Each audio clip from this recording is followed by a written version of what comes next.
The number of people with a basic education doubled. States agreed on a wide-ranging laws of war. They adopted treaties on women's rights, on the environment, on disarmament, on preventing genocide. Despite edging close to nuclear annihilation several times, reason prevailed. Our global agreements have proven themselves over decades, providing a vision for a better future. Today, we see dramatic steps to weaken them, creating a more dangerous world for us all. Can we sit by as global security and prosperity are undermined? Will we watch the rule of law as the rule of law is eroded? Can we continue as usual while powerful countries cast aside the agreements that underpin our lives? Can we risk massive conflict based on leaders' personal assessments and agendas? We must ask ourselves, is this the world the framers of the Charter imagined? And we must answer with the strongest possible defense of international law and human rights. The current trajectory of escalating conflict and blatant disregard for international human rights and humanitarian law is indefensible. Civilians are deliberately attacked, parties to conflict starve and rape as weapons of war, life-saving humanitarian aid is obstructed, and humanitarian aid workers are targeted. And accountability is often absent. Mr. President, Israel's means and methods of warfare are inflicting horrifying, unconscionable suffering on Palestinians in Gaza. More than 55,000 Palestinians have been killed, including many thousands of children, according to the Ministry of Health in Gaza, and the attacks continue unabated. Israel has weaponized food and blocked life-saving aid. I urge immediate, impartial investigations into deadly attacks on desperate civilians trying to reach food distribution centers. Disturbing, dehumanizing rhetoric from senior Israeli government officials is reminiscent of the gravest of crimes. And Israel's refusal to allow international journalists to report from Gaza has helped its armed forces and Hamas to avoid transparency and accountability. The facts speak for themselves. Everyone in government needs to wake up to what is happening in Gaza. All those with influence must exert maximum pressure on Israel and Hamas to put an end to this unbearable suffering. In the West Bank, no day passes without attacks by Israeli security forces and settlers killing, detaining and forcibly displacing Palestinians. Settlements are illegal, annexation is illegal. And attacks on Israelis by armed civilians also continue in both Israel and the occupied West Bank. All of this is deeply worrying. Only an immediate ceasefire leading to a two-state solution with Gaza as an integral part of a Palestinian state can offer sustainable peace. All Israeli hostages must be freed immediately and unconditionally. All Palestinians detained arbitrarily must be released. I am concerned by air and drone strikes by Israel in Lebanon, including in southern Beirut, which have killed civilians and destroyed homes and medical facilities. I urge full respect for the ceasefire to enable reconstruction and the return home of displaced people on both sides of the border. At this critical juncture, it is key for the international community to support the Lebanese government's efforts for much-needed institutional reforms and socio-economic recovery. In Ukraine, as ceasefire talks stall, the conflict is escalating. Civilian casualties have increased significantly this year as Russian armed forces used long-range weapons against cities and drones in frontline areas. While there have been exchanges of prisoners of war and, in some cases, civilian detainees, many are still in captivity. I urge the Russian Federation and Ukraine to commit to a full exchange of prisoners of war and for the immediate release of Ukrainian civilians detained in Russia.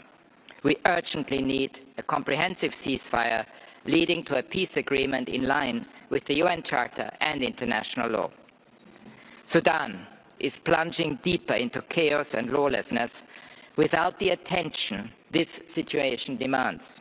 Hostilities have intensified in North Darfur and Kordofan, marked by grave violations of international humanitarian and human rights law. My office documented a tripling in the number of arbitrary killings of civilians between February and April. This was largely due to summary execution by the Sudanese armed forces of alleged collaborators in Khartoum. I remain deeply concerned about the situation in Al-Fasher, which has been under siege by the Rapid Support Forces for over a year. I'm horrified by widespread sexual violence, including against children, and attacks on humanitarians. I urge the international community to press for a political solution, to stop the flow of arms, and to curb the business interests that are fueling this conflict. All parties must be held accountable. In Myanmar, the military exploited the turmoil caused by the earthquake in March to double down on attacks against civilians while restricting humanitarian access even further. Military operations have continued with reports of attacks on schools, religious sites and other protected locations. This violence must end. I urge the parties to comply fully with international law, including the measures already ordered by the International Court of Justice to protect the Rohingya. I remain deeply concerned about the human rights situation in the east of the Democratic Republic of the Congo, and I will provide a briefing later today. The escalating hostilities in South Sudan are extremely worrying, threatening the country's already fragile peace process. In the first quarter of 2025, my office documented that 739 people were killed, more than 650 injured, almost 150 abducted, and 40 subjected to sexual violence. I urge the parties to cease hostilities, resume dialogue, and uphold the 2018 revitalized peace agreement. I was horrified by the attacks near Pahalgam in India-administered Kashmir. The perpetrators must be brought to justice. I urge both India and Pakistan to ensure the ceasefire holds, to prevent hateful rhetoric and disinformation, and to re-establish essential water-sharing arrangements. I renew my call for the immediate and unconditional release by the de facto Houthi authorities in Yemen of personnel from the United Nations, civil society organizations and diplomatic missions, including 8 of my own staff. These detentions are an affront to the international community. Monsieur le Président, un certain nombre d'autres... President, a certain number of crises also require close and urgent attention. Haiti is collapsing into a tumult marked by huge suffering. Over 2,600 people have been killed and 957 injured between January and May. The gangs are strengthening their grip on the capital and extending their influence to the regions of the north and the south, killing and raping people and burning houses, schools, churches and businesses. The formation of self-defense groups who are entirely unaccountable is gravely concerning. I hope very much that the judiciary meetings planned in April to fight against or campaign against sexual violence, corruption and other crimes will be established as soon as possible, and I call for a United Nations mission on a multinational basis to support security. Libya is holding by a thread. The confrontations in Tripoli last month led to many civil victims and threaten a fragile reconciliation and peace process. Security forces and armed groups are killing and kidnapping. I'm deeply concerned by the persistence of abuse and the violations of rights of migrants and refugees. And I call on the authorities to investigate the discovery of dozens of corpses in detention centres. In Syria, the announcement of easing and lifting sanctions and the creation of national commissions for transitional justice and disappeared persons are true opportunities. However, I'm deeply concerned by the persistent information of violations of rights of certain communities, and I call for a strengthening of protection and responsibility measures, leading to greater accountability. We await for the outcomes and the investigation into the violence that caused hundreds of deaths in the coastal regions earlier this year. I call on the authorities to ensure that the perpetrators are held responsible in the respect of international standards. A significant presence of my office in the country will be essential to support a transitional justice process and a victim-focused approach. The political tensions in Ethiopia are growing in Tigray. I would invite all stakeholders to undertake a constructive dialogue and guarantee the implementation of a ceasefire. I would call on the authorities to protect the civil space, which is so essential in the run-up to elections next year. It's essential that an end be put to arbitrary detentions and the intimidation of media professionals and journalists, and that there be full respect for procedural guarantees. A number of other crises also call for urgent attention. Military authorities in the Sahel have consolidated their grip on power, frustrating the democratic aspirations of their people while the human rights situation worsens. In Burkina Faso, Mali and Niger, thousands of civilians have been killed in attacks by extremist armed groups, and we have also received reports of civilians killed by government forces and their auxiliaries in all three countries. All responses to security threats must respect international law. I am concerned by growing instability in Nigeria, which threatens to spill across borders. Armed groups have intensified killings, abductions, sexual violence and forced recruitment, while intercommunal violence between farming communities and herders is increasing. I am encouraged that the interim government and political parties in Bangladesh are making progress through dialogue. I urge meaningful advances on reforms to create an environment for free and inclusive elections. However, I am concerned about recent changes to legislation to allow the banning of political parties and organizations and all related activities. This unduly restricts the freedoms of association, expression and assembly. My office hopes to reach agreement and our expanded presence soon. Mr. President, around the world, at least 625 human rights defenders and media workers were killed or disappeared in 2024, according to data gathered by my office. That is one every 14 hours. In many places around the world, civil society and the media are being vilified, harassed and silenced. But it is precisely civil society and the media who hold power to account and must be protected. In a troubling trend, authorities in several countries with upcoming elections, including Cameroon, Cote d'Ivoire, Honduras, Peru and Uganda, among others, are banning public gatherings, detaining opposition leaders, undermining civil society and attacking human rights defenders. I am closely following the recent developments in Bolivia, and electoral integrity must be preserved ahead of elections in August. Dialogue and respect for the rule of law must prevail. In Somalia, the arrest and detention of journalists and media workers is undermining freedom of expression and creating a climate of fear.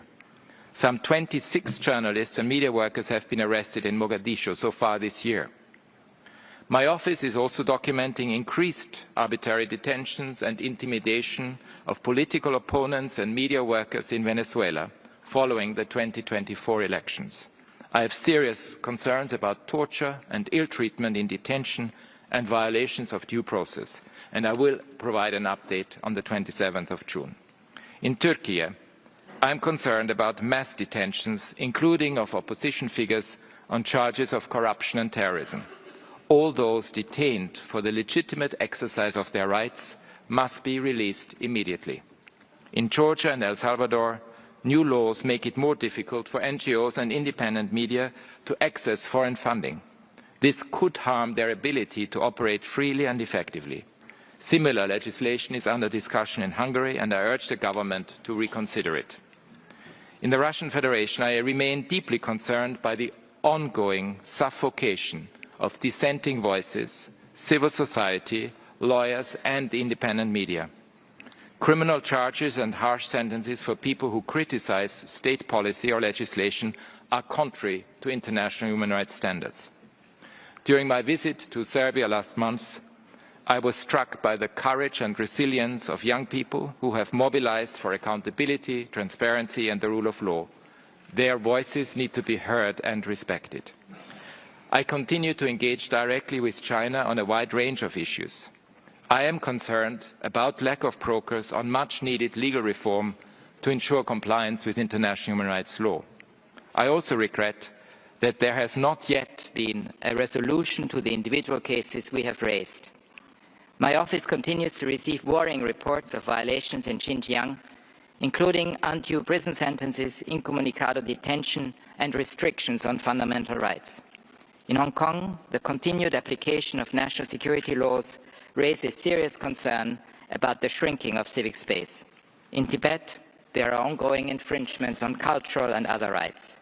I call for the release of all individuals detained for exercising their rights and to align legislation and policies with international human rights law. Mr. President, social tensions are often rooted in systemic, long-standing discrimination based on race, religion, sex, sexual orientation, gender identity, migrant status, caste, and other characteristics. Policies to tackle such discrimination have had important successes in all regions of the world. Some call these DEI policies. I call them standing up for equality. When we look at the pushback against such policies, we see it for what it is, a fundamental misrepresentation that reveals a strategic decision to scapegoat vulnerable groups. Discrimination is neither rare nor random. It is widespread. Across 119 countries, 1 in 5 people reported experiencing discrimination in the past year, according to data gathered by my office. Colonialism's brutal legacy remains. Racism remains a scourge. People of African descent continue to suffer disproportionately from excessive use of force, including deaths at the hands of law enforcement in Brazil, the United States, and beyond. Data gathered by my office shows that worldwide, women face discrimination at more than double the level experienced by men. In parts of the Russian Federation and the United States, there are severe restrictions on women's reproductive rights and rights to health care. These rights are essential to women's participation and leadership in every aspect of life. More broadly, I call on all states to implement gender quotas for women's political representation, and I regret that some countries are abolishing them. In Iran, I note the temporary suspension of the so-called hijab law, and I urge its full repeal along with all related laws and practices that restrict the rights of women and girls.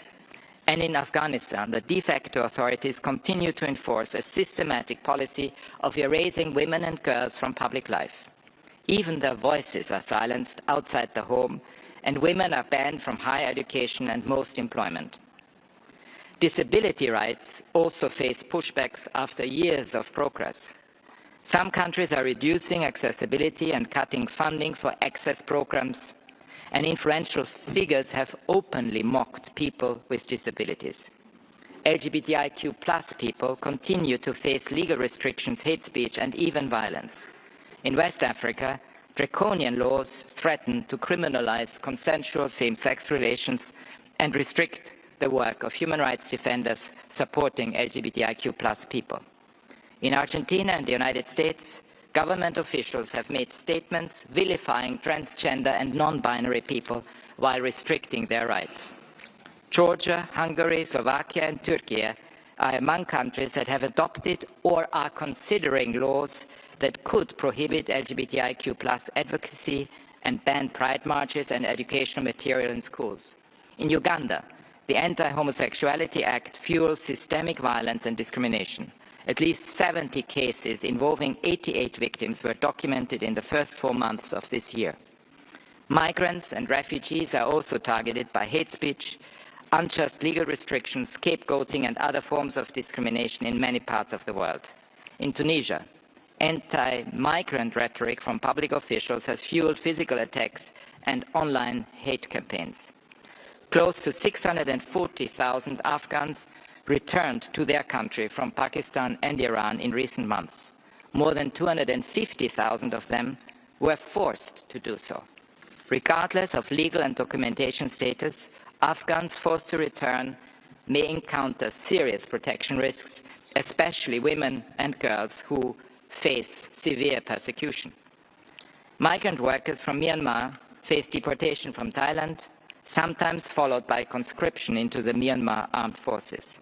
I'm disturbed by reports that the immigration authorities in the Dominican Republic deported pregnant women migrants from Haiti and those who had just given birth.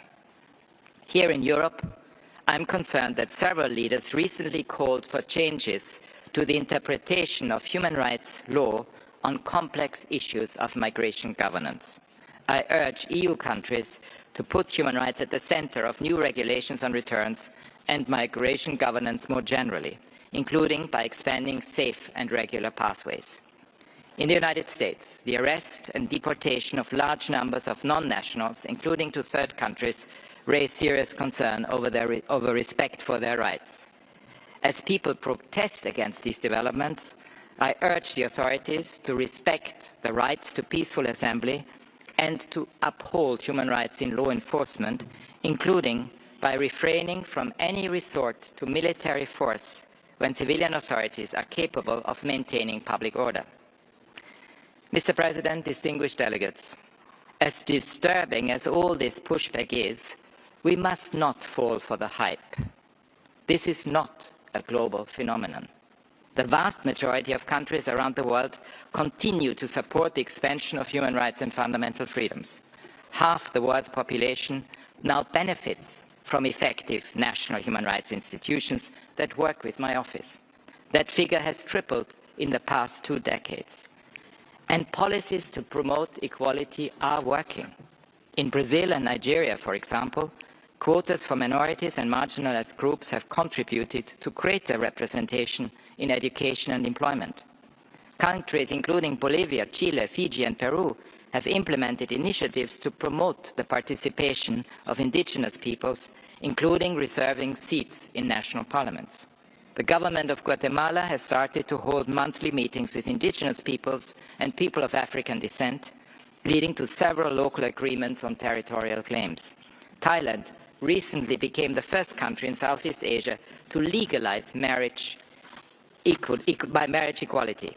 Timor-Leste recently passed a law stipulating that police must carry out their duties without discrimination based on gender or sexual orientation.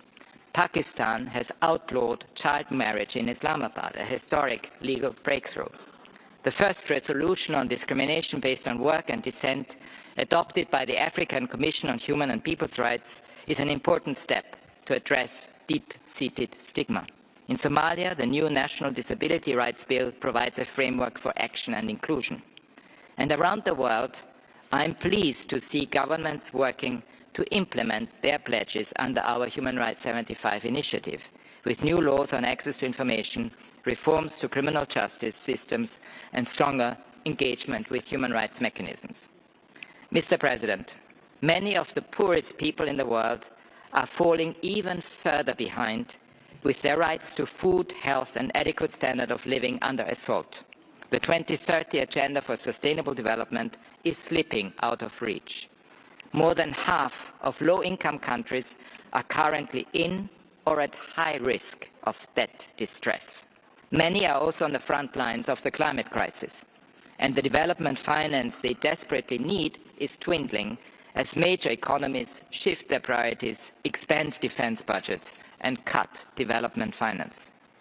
The recent imposition of soaring tariffs may seem like a high-stake poker game with the global economy as the bank, but the shockwaves of a trade war will hit least developed countries with the force of a tsunami. Caribbean countries and small island developing states are among those that will suffer most. The impact on countries with large export sectors, including Bangladesh, Cambodia, Sri Lanka, and Vietnam, could be devastating. Higher tariffs could put healthcare, education and a nutritious diet out of reach for many. Higher tariffs could also roll back gains on gender equality, as they have a disproportionate impact on women working in low-paid manufacturing jobs.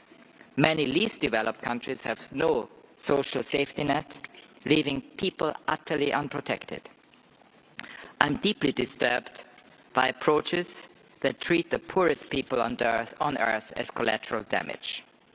Long-term global stability requires a fundamental shift to human rights and sustainable inclusive development, not trade wars or arms races. My office is working around the world to realize the right to development. We are supporting over 80 projects in 38 countries, from Belize to Jordan and Kenya, with budget analysis, advice on debt servicing, and policies that promote a human rights economy. Señor Presidente, las tecnologías digitales y los sistemas. Digital technologies and artificial intelligence systems offer huge potential, but also they have a dark side. If we don't act quickly, we might lose the battle, and there would be unpredictable consequences for the enjoyment of human rights from that. It's probable that the intelligence of artificial intelligence in military equipment has led already to loss of civilian lives. The possibility of supervised, or rather the possibility of surveillance through artificial intelligence is a grave risk to freedom of expression and privacy. The concentration of the development of AI in rich economies can perpetuate the digital divide and discrimination based on race and gender. Regulating this technology will require transparency. It will require an open mind and inclusion. Human rights point the way, reinforcing the rule of law, establishing clear legal frameworks and broad participation. I reject the argument that human rights somehow stifle innovation. On the contrary, innovation that ignores human rights has led to terrible consequences, from an algorithm that unjustly deprived families of social support to border screening that relies on profiling. Human rights are essential for innovation that delivers for people and planet, not just profits. I welcome steps towards mandatory human rights due diligence in the development, deployment and use of AI technologies. Brazil, the Republic of Korea and the EU are considering such legislation. In some cases, data protection authorities are stepping up. Australia, France, Italy and the Netherlands took legal action against a facial recognition company for breaching people's privacy. Momentum is also building towards protecting workers. For example, the Hollywood Actors Union reached agreement with major studios on the use of AI in filmmaking. But we need much more. Many countries lack the legal frameworks and resources to meet the challenges posed by AI and could miss out on the opportunities it offers. The coming months will see critical decisions about regulation, including the establishment of 2 United Nations mechanisms. For the technology we want, these decisions and mechanisms must reflect the firm human rights commitments that are not least included in the Global Digital Compact. Mr. President, distinguished delegates, populists and authoritarians are working hard with their so-called culture wars to distract people from today's very real problems. But there is an alternative. It lies in more human rights, not less. Human rights provide stability and security in our troubled times. They are a bridge between governments and people, between generations past, present and future. And they are guardrails on power, especially when it is unleashed in its most brutal forms. The painstaking work of investigating and reporting abuses and violations, supporting human rights institutions, and addressing human rights emergencies are the best tools we have to prevent and mitigate conflict and to build peace. I'm therefore deeply disturbed by attacks on the international institutions that underpin our rights, including the International Criminal Court. Sanctioning judges and prosecutors at national, regional, international levels for doing their jobs is an assault on the rule of law and corrodes justice. This is only the latest in a series of attacks on multilateral institutions and mechanisms, including the United Nations, the International Court of Justice, special procedure mandate holders, and more, and they must stop. I'm also deeply troubled by funding cuts to my office, to the human rights mechanisms, and to our partners in civil society. Nearly 3/4 of our partner organizations told my office they expect to lose more than 40% of their funding. That means fewer early warnings, less advocacy for people who are wrongly imprisoned, fewer investigations into abuses and violations, and less accountability. Funding cuts to my office and the broader human rights ecosystem offer comfort to dictators and authoritarians. But the vast majority and our global security will suffer. At this testing time, we need governments and societies to stand up for human rights in word and deed. Thank you. Merci beaucoup. Merci, Monsieur le Haut-Commissaire. Thank you, Mr. High Commissioner. I would like to remind all participants that the interactive dialogue on the annual report of the High Commissioner will begin tomorrow morning. We will now take a short break before we turn to the enhanced interactive dialogue on the situation of human rights in Afghanistan.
Excellences, Excellencies, distinguished colleagues.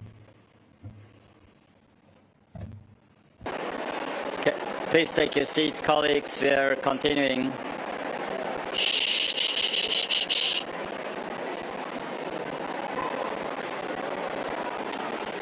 Nous allons maintenant entamer le We will now begin the enhanced interactive dialogue on the situation of human rights in Afghanistan, in accordance with Resolution 57/3 of the Council.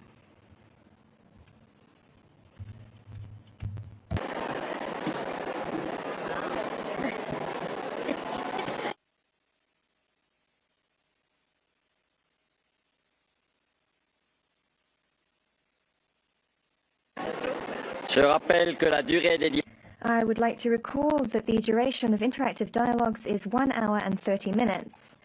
However, depending on the number of delegations registered for each interactive dialogue and time permitting, the Vice Presidents and I myself will determine whether we can exceed the duration of 1 hour and a half for some dialogues, so as to give the floor to more delegations.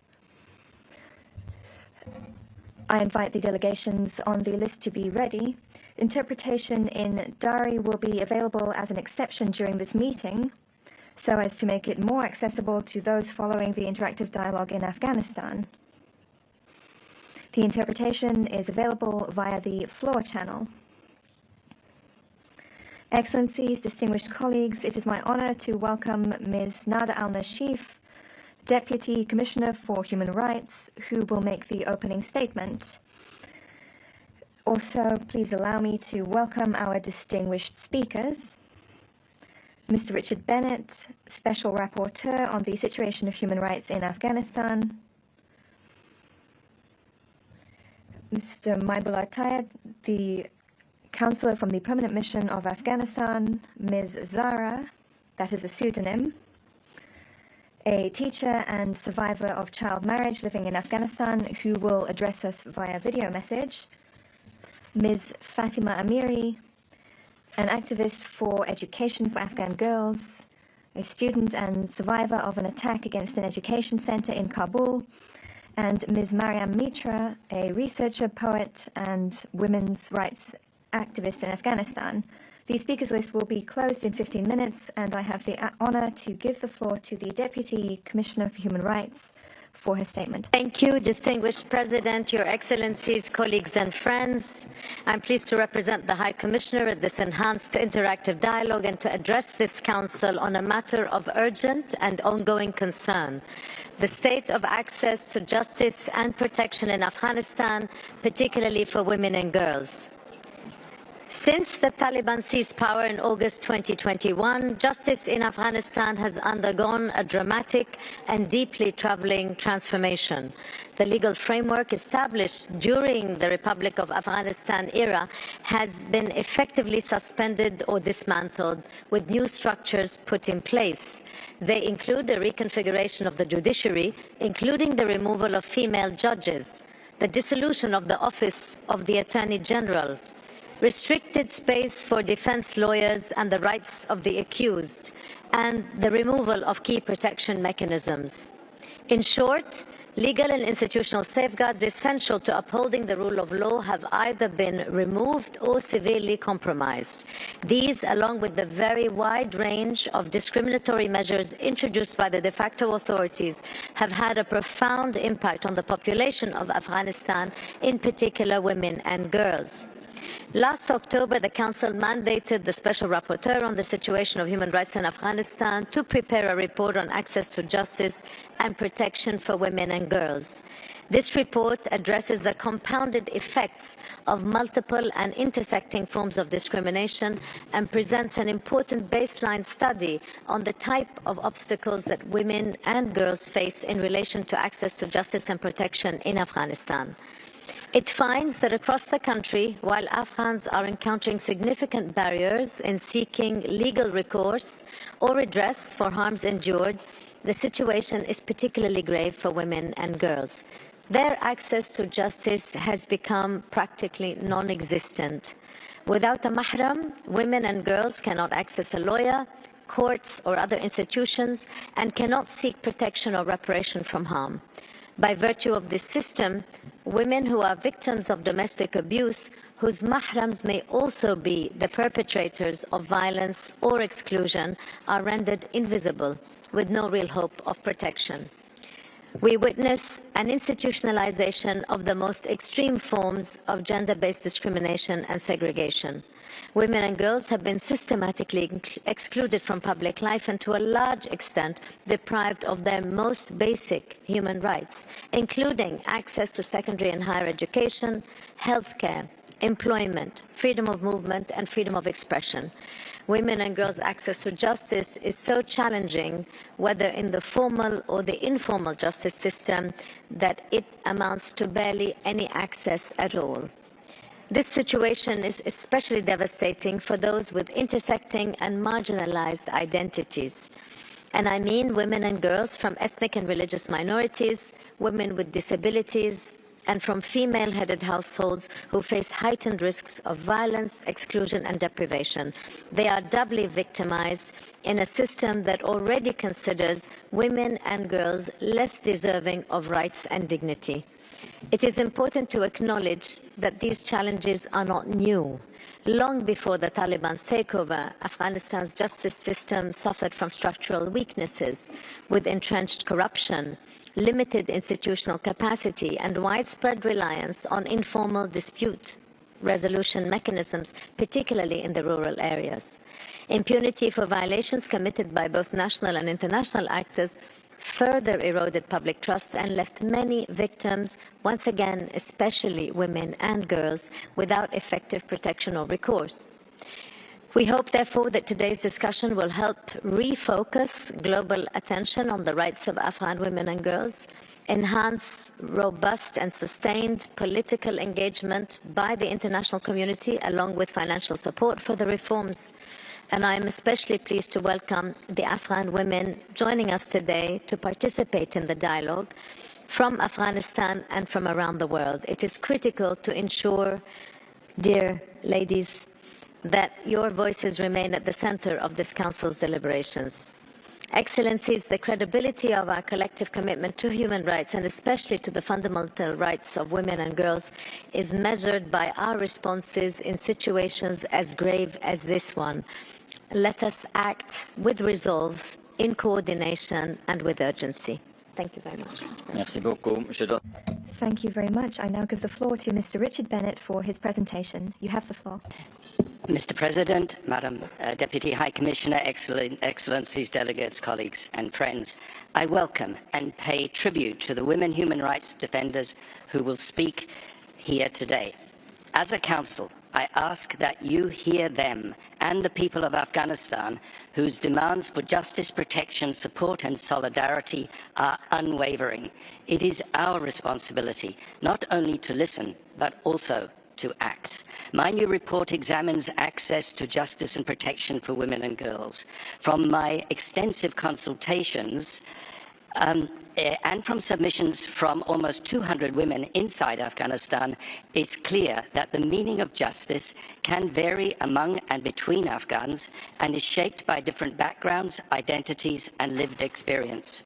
It involves not only legal accountability, but also the restoration of rights, access to essential services, and the creation of conditions in which women, girls, and all Afghans can live with dignity and self-determination. There is, however, a shared understanding that injustice, however understood, and the harm it causes is profoundly felt and enduring. Today, under Taliban policies, access to justice and protection in Afghanistan has been severely compromised. It is virtually unattainable. The de facto authorities have dismantled legal and institutional frameworks and abolished crucial protection mechanisms, while support networks have either collapsed or been forced underground.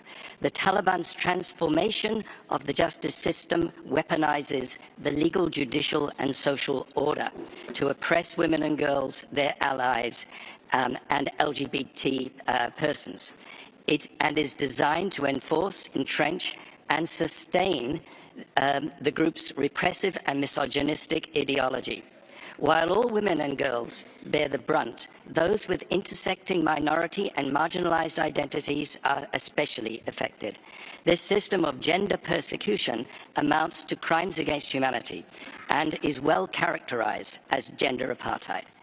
Any talk of normalization in this context is vastly premature.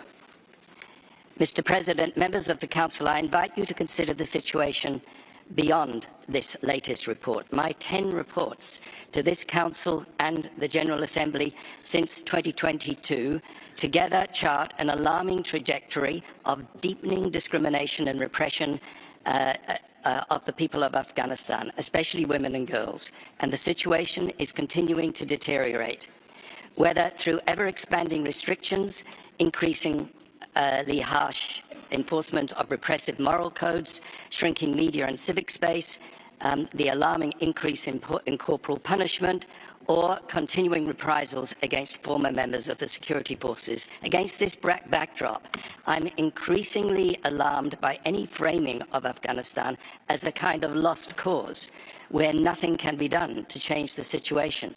This is not the case, as the people of Afghanistan are showing daily. I ask, when Afghanistan's future is discussed, who are the key stakeholders? The answer is, and must be, the people of Afghanistan themselves, including women, girls, and youth in all their diversity, both inside the country and in exile. It is they who will build a more inclusive, equal, and stable country. Mr. President, I also ask whether the international community, including this Council, is using all the tools at its disposal to support the people of Afghanistan, to counter creeping normalization in the face of no improvements on the ground, and to challenge the Taliban's institutionalized oppression and persecution. The answer is no. More can and must be done, including strengthening and expanding accountability measures that will tackle the pervasive impunity that continues. But there is no panacea, and effective action is needed to improve the situation on the ground now.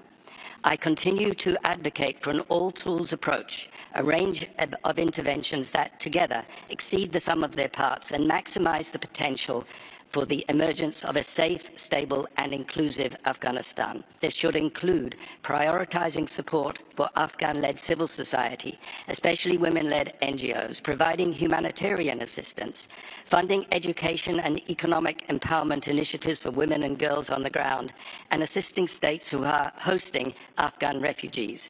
It also includes supporting men and boys, including through initiatives that empower them as positive agents of change.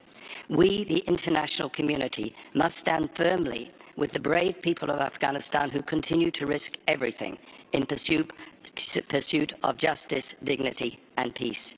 I thank you. Thank you, Richard. Je donne maintenant la parole à... And now give the floor to the next speaker. You have the floor. President, thank you. Let me start by thanking Deputy High Commissioner and expressing my happiness for presence of women and girls from Afghanistan for today's discussion. We thank the Special Rapporteur, Mr. Richard Bennett, for his latest report and continued commitment. The report paints a stark but accurate picture of the situation in Afghanistan, one that Afghanistan civil society, especially women, have been urging this Council to confront with urgency. Since the Taliban's military takeover, Afghanistan has undergone not a reform of justice, but a dismantling of it. As detailed in the report, the Taliban de facto authorities have abolished the constitution, nullified all laws protecting women and children, and replaced the legal framework with unpublished edicts issued arbitrarily at provincial or national levels. Courts are staffed entirely by Taliban-appointed male judges, often without legal training, enforcing a harsh